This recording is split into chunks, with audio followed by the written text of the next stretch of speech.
Inilah program Kementerian Sosial dengan cakupan nasional yang merupakan upaya penanggulangan kemiskinan di Indonesia.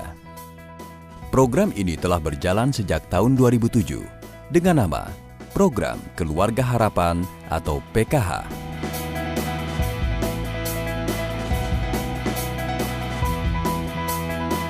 Pemerintah Indonesia ingin segera menyelesaikan masalah kemiskinan dengan melaksanakan program Keluarga Harapan melalui bantuan tunai bersyarat bagi keluarga sangat miskin.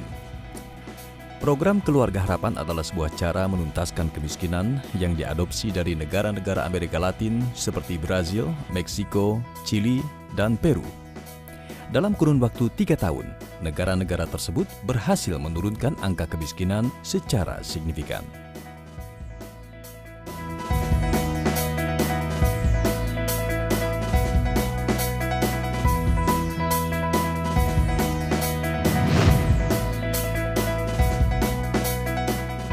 Sesuai target APBN 2015, sebanyak 3.500.000 KSM telah terpenuhi. Untuk tahun 2016, ditargetkan mencapai 6 juta KSM terbentuk di seluruh Indonesia.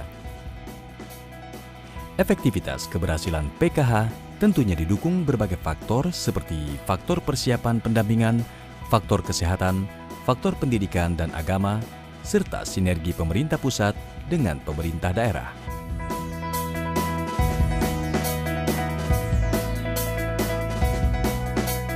Komponen PKH terdiri dari komponen pendidikan dan komponen kesehatan untuk keluarga sangat miskin atau KSM.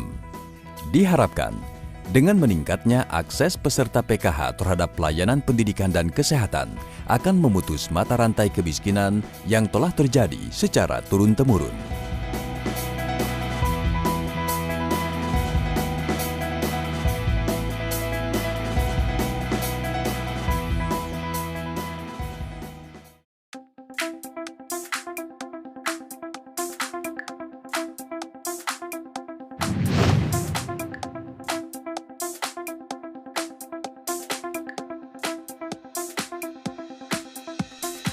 Seseorang yang tercatat sebagai peserta PKH, minimal ia akan mendapatkan satu komponen manfaat.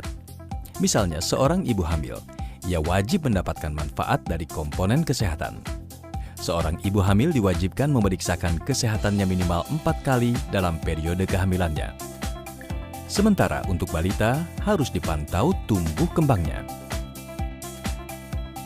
Hal ini dilakukan karena banyak ibu-ibu dari kalangan keluarga sangat miskin sangat jarang memeriksakan kesehatan kehamilan dan memeriksakan kesehatan balitanya. Dengan demikian, diharapkan akan terbangun perilaku positif yang akan dengan cepat meningkatkan derajat kesehatan pada masyarakat sangat miskin.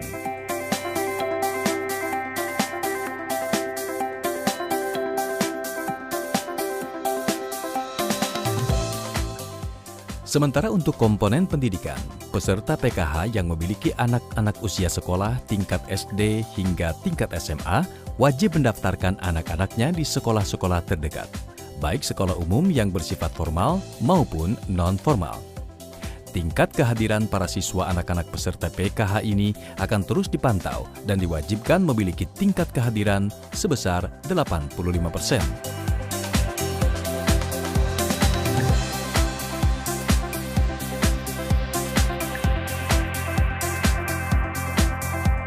Tentunya, dari minimal 2 komponen kesehatan dan pendidikan yang diberikan akan menghasilkan anak-anak terdidik dan cerdas sehingga mempercepat keluarga sangat miskin keluar dari masalah kemiskinan.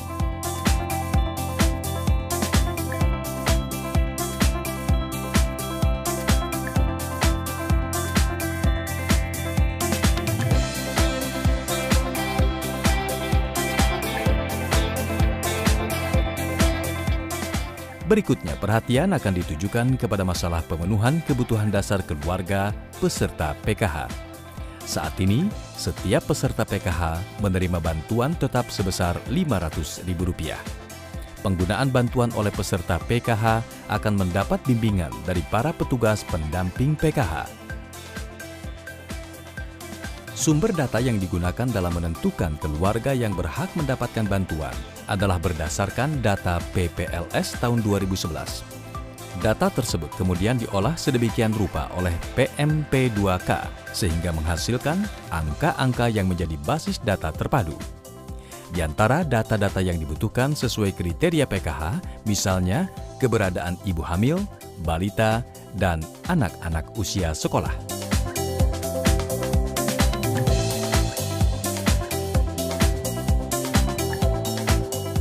Untuk keberhasilan PKH, Kementerian Sosial merekrut pendamping PKH.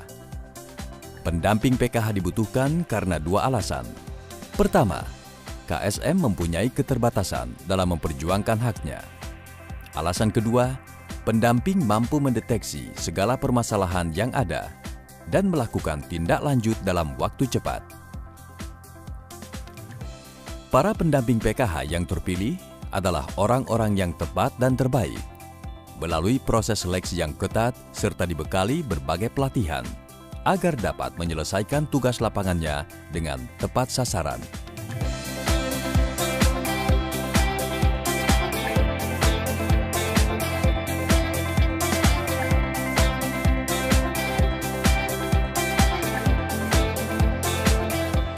Dalam perekrutan para pendamping PKH, diutamakan adalah para lulusan S1.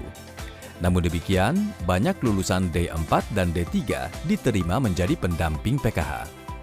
Yang tidak kalah penting adalah syarat menguasai daerah setempat. Dengan menugaskan pendamping PKH yang berasal dari daerah setempat, diharapkan para pendamping memiliki ikatan emosi yang kuat dengan wilayahnya dan dengan orang-orang yang didampinginya. Tentu berbeda apabila dibandingkan dengan jika mendatangkan pendamping dari daerah lain.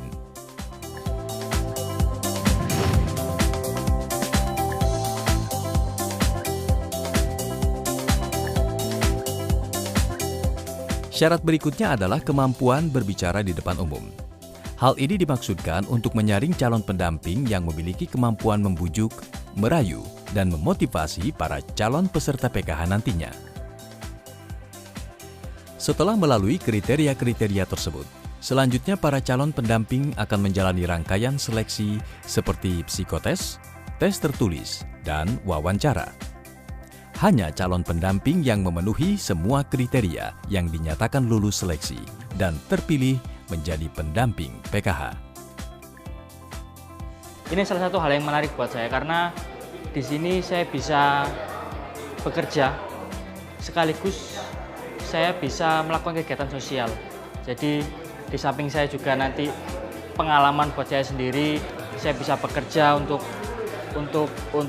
masyarakat sekitar dan juga bisa mengaplikasikan ilmu saya yang saya dapat selama saya melakukan studi. Nanti kalau saya jadi pendamping PKH, saya ingin lebih melakukan sosial ke masyarakat, terutama kepada anak yang putus sekolah. Motivasi saya ikut tes di PKH ini karena di sini adalah tujuannya ini kan membantu masyarakat yang kurang mampu, yang mana saya pernah mengalami KKN, kuliah kerja masyarakat di Lowok Maru, Malang, yang mana tujuannya ini juga berkaitan dengan lingkungan sosial. Saya merasa terpanggil untuk bisa mendedikasikan segala yang saya miliki, baik dari pengalaman kerja saya, pengalaman berorganisasi saya, untuk bisa langsung terjun, terutama untuk keluarga yang sangat miskin, apa yang saya miliki agar bisa bermanfaat dan dengan harapan ya sesuai rencana atau programnya PKH untuk mengentaskan kemiskinan, terutama di lingkup yang terkecil di daerah.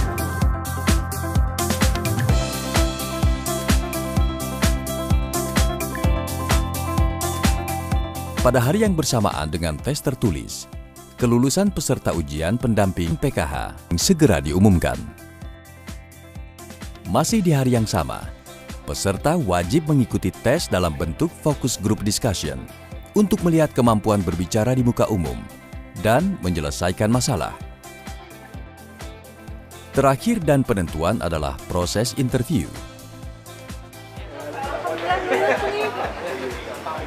Alhamdulillah senang, kan terbayar Mak, nunggunya lama, udah berjam-jam, dari jam berapa tadi?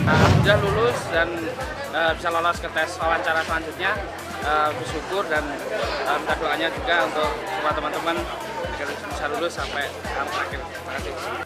Proses wawancara diutamakan untuk meminta kesediaan para calon pendamping PKH dalam menghadapi tantangan berat yang mungkin akan mereka hadapi di lapangan. Bintek ini sebetulnya ada bermacam-macam ya, ada bintek reguler, nah kebetulan kita sebut dengan bintek khusus. Kenapa kita kasih bilang khusus? Karena ini adalah bertujuan untuk persiapan pelaksanaan pertemuan awal dan validasi di lokasi baru. Gitu. Jadi tujuannya adalah supaya teman-teman pendamping yang baru ini dia siap untuk turun ke lapangan langsung. Bagaimana cara proses pelaksanaan validasi, apa saja yang harus disiapkan, bagaimana melakukan koordinasi dan sebagainya. Setelah mengikuti BIMTEK, saya sudah sedikit banyak sudah mengetahui bagaimana apa yang harus saya lakukan sebagai pendamping program Keluarga Harapan ini. Salah satu tugasnya saya harus memvalidasi data yang saya dapat dari Kemensos untuk disamakan dengan fakta yang ada. Salah satunya, apabila data dari atas, dari Kemensos itu, keluarga itu memang dikatakan miskin, di lapangan faktanya itu dia itu tidak miskin gitu. Jadi saya itu harus membetulkan hal-hal seperti itu. Jadi harus menyamakan di fakta di lapangan itu. Nah, apabila ada fakta yang tidak valid, saya sebagai pendamping punya wewenang untuk menghapus keluarga tersebut dari daftar penerima bantuan. Setelah lulus tes, calon pendamping PKH akan melalui proses bimbingan teknis BIMTEK PKH. Pada proses ini, pendamping PKH dipersiapkan dengan berbagai materi dan pengetahuan, seperti bagaimana melakukan validasi, pemutakhiran data, pencairan dana, serta peningkatan kemampuan menghadapi masyarakat. Di sini saya mendapatkan beberapa ilmu, yaitu bagaimana memvalidasi RTSM, SKM, terus bagaimana turun ke lapangan, sosialisasi untuk di lapangan. Nah, mungkin udah kebayang ketika di lapangan banyak tantangan, nggak sekedar hanya tataran teori dan konsep saja. Di lapangan biasanya ada beberapa masalah. Yang pertama itu dari permasalahan administrasi, seperti nggak adanya KTP di RTSM yang akan dipanggilkan, yang akan mendapatkan bantuan PKH. Yang kedua itu nggak ada KK. Yang ketiga nggak ada akta kelahiran. Itu biasanya menjadi sebuah kendala untuk bagaimana memfokuskan atau mempercepat daripada kinerja kita dalam memverifikasi data.